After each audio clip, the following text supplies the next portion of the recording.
is Rob Mark and I'm the head of the Centre for Lifelong Learning. I'm also the coordinator of the Dialogue Project. So what we want you to think about today when you come to discuss the issues later on is what use is this research in any way to me? And I'm really pleased that we have Val Bisland here. Val has been a tutor for many years.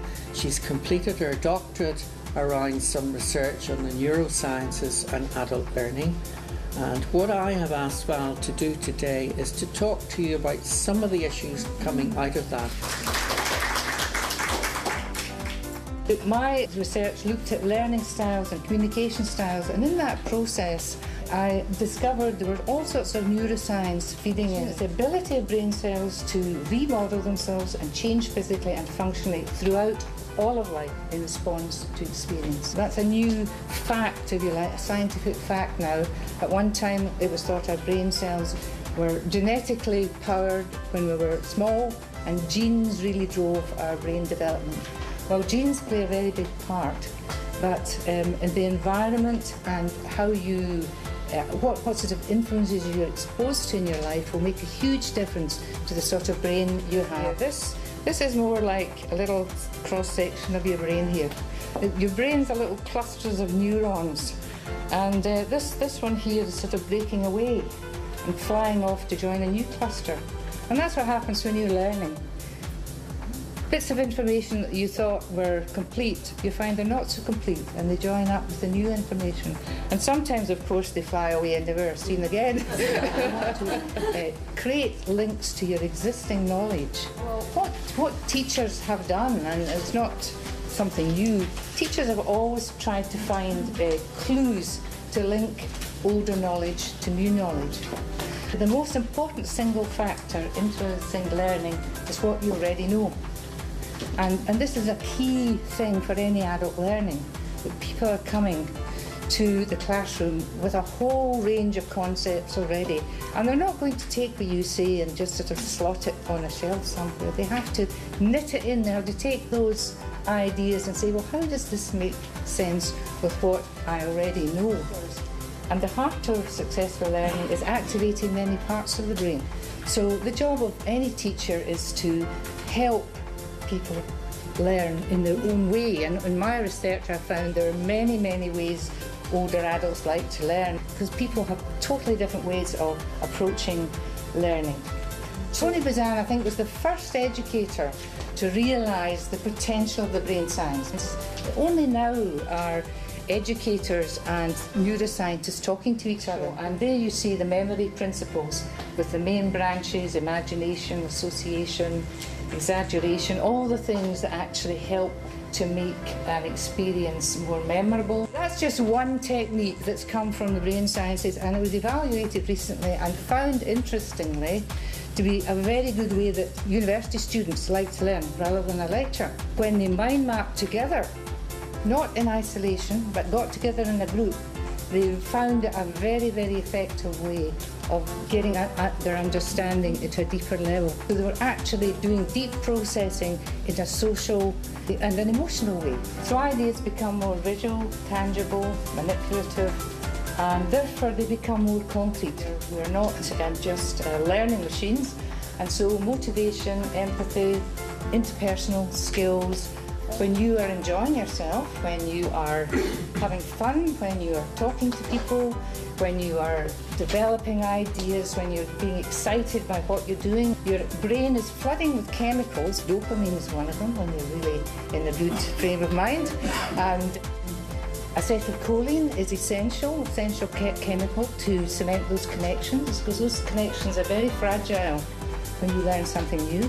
Seeing that environmental influences could change the brain's structure to create more than 50% difference in how we learn. Now that's the learning environment. So a change in view of people's potential, and I think that's, to me, that's one of the greatest influences of the brain sciences. We're only touching the potential. We're capable of so much more than we think. An emotionally healthy and exciting environment promotes optimal learning. They've discovered with specialised neurons in our brains that tune in to other people. Actually, When a person does or is conveying a feeling to you, your neurons in your part of your brain fire. Now you're not having those feelings, you're just watching that person. And yet these neurons fire. Through evolution, we're hardwired for cooperation and interaction. I think I'm experiencing talking, presenting to you, you're viewing, and yet if our brains were scanned, there'd be areas of your brain lighting up as if you were talking. We do have these special neurons that they didn't know existed before. These are just some examples that are fairly typical of the comments people made. More student participation, less formality, the importance of friendliness, the social interaction, critical, not just for older learners, but really for all learners. And also this idea of learning by doing. Our brains learn through these different parts of them all coordinating, seeing, hearing, doing. And discussion are far greater than the old days and lead to better learning and a more enjoyable experience. Discussion came through as a very, very important element of understanding. I prefer to have exercise and discuss afterwards mistakes people have made. You learn quite a lot from feedback. And this idea of immediate feedback. So that means mistakes are okay. Mistakes are good. Mistakes are how we learn. So fine-tuning is making it fit your brain, making it make sense to you. So we've looked at brain plasticity, making meaning, social and emotional cultural factors, and exciting learning environments. And the first question is, do you think these insights have any relevance for your classroom learning? How might we use the findings to improve your learning experience in practical ways? And if you have time, look at this one. Do you have any suggestions how findings from research in general could have more impact on lifelong learning?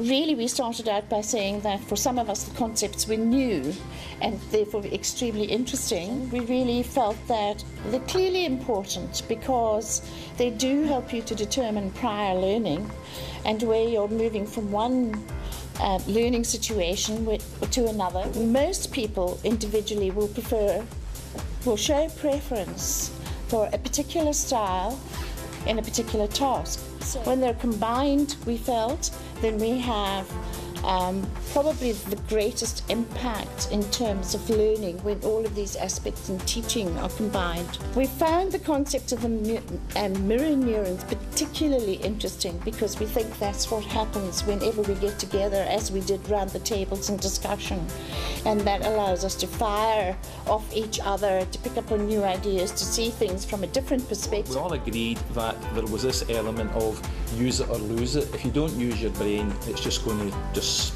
ossify and it won't do anything at all. Style of learning was very important. Style of learning from the teacher's point of view, imparting the learning, and from the student, to use that phrase, how they are going to acquire the learning. It's something that we should maybe look at, that getting an awareness of our learning style, because all we were really aware of was there's the theory and there's the practice. Well, by and large, our group was fascinated by what Val told us, and a lot of it was new. Sometimes we knew terms and we'd seen things mentioned in newspapers, but we really didn't know a great deal. So by and large, we found it a very, very useful session. We had a good discussion about enjoyable learning. I think we felt that the Scottish education system didn't encourage enjoyment often in learning, and that therefore it was a very positive step if enjoyment can be built into learning and can make it much more successful. However, just a slight question about whether all types of learning at all levels can always be enjoyable. Learning can be difficult, it can be challenging, it can question existing attitudes, all sorts of things, and sometimes there can be stages, so I don't think it should always be seen as a fun event, but I think we did feel that we would like to see enjoyment as something integral to the learning process. We felt that learning was very much a two-way process, that although there was a lot of responsibility on a tutor to encourage learning, there was also responsibility on the part of the students to input and to take what they wanted from learning. And then we had a brief discussion about mind mapping, although mind mapping perhaps in fact probably is a very underused learning tool. It's not really new. Well, the answer to question 1 was yes by a unanimous vote. As we all experienced the chalk and talk education, a vertical downward transmission of knowledge. We all feel that there should be far more activity in learning and the prevention of boredom, which itself is the one major thing that prevents learning. And the second question, teacher planning lesson sessions. Obviously, you should try and build in as many modes. Obviously, you can't build them all into every lesson, but they should be presented with the idea that the learner does have a preferred learning style. Also, the use of mind mapping. I started teaching mind mapping in 1990 when I was teaching, and technology in all its forms. Finally, the modern research, neuroscience and learning. I think that should be in all teacher training at all levels, primary, secondary, tertiary. Indeed, you might even say all professions would benefit. How do you provide motivation? Yeah, partially through what we're talking about, but enthusiasm, things like that. Thanks, Well, I was in the green group, which we divined made us all teachers of one sort and another, which maybe explains why one of the things we talked about a lot was our own question. Teachers never been satisfied with anybody else as we made up our own, and it was what would a teacher do with the new neuroscience once they had it? What would they actually do with it in the classroom? How might pedagogy change? And I think we were kind of saw that as quite a key issue for taking this work forward. I think a lot of our discussion revolved around quite familiar terms like active and passive learning.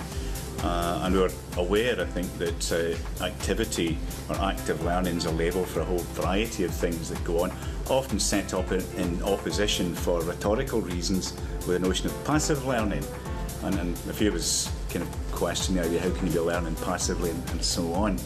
But in that sense, the idea of the mirror neuron was quite an interesting one for us, because we were suggesting perhaps that maybe what went on in lectures was a bit more active than some of the opponents of lecturing would have you believe, and that quite possibly by implication there's maybe less learning going on in so-called active learning activities than people might believe. We moved also, stepped back from the classroom a bit and looked at the social cultural context for education and learning, which we thought was in some ways even more decisive, because that might well define what teachers can and can't do. And we posed the question, how would this approach and the insights in Val's talk sit with somebody like Michael Gove? And I personally was very convinced of the idea he would just reject this as complete airy-fairy nonsense and nothing to do with a curriculum of knowledge and hard work, paid for out of your own pockets in order for it to be valuable, and digitised and supported by Rupert Murdoch or some such person. I just thought that some of the ideas about plasticity, creativity, etc. might actually go down very well with a rhetoric of these being vital skills for business and employment and so forth. And I think we had a quite interesting beginning of a discussion. Would Scotland approach education differently through the curriculum of excellence, for example, than the kind of Gove-style curriculum of south of the border? And one of our members who's left now taught for a time in England and was suggesting that perhaps the English view, philosophy if you like, of education was really very different from the Scottish, and much less taken on with the idea of the rounded person that Scotland's supposed to identify. Things about students and how they might learn and how we might support students better, and maybe we need to be more concerned with making sure people think about how they learn as well as doing the learning in different subjects. The old idea of study skills and support, and what does that mean for us today? We need to also ensure that the teachers have the knowledge to bring this over too. So thank you all in the middle here, all the people that came along and give your thoughts and views, because that's very important too. And I think we've done something new today, and hopefully it's the beginning of something that can help improve our practices in teaching and in learning. So thank you very much, and I look forward to seeing you all again at some of our seminars. Thank you.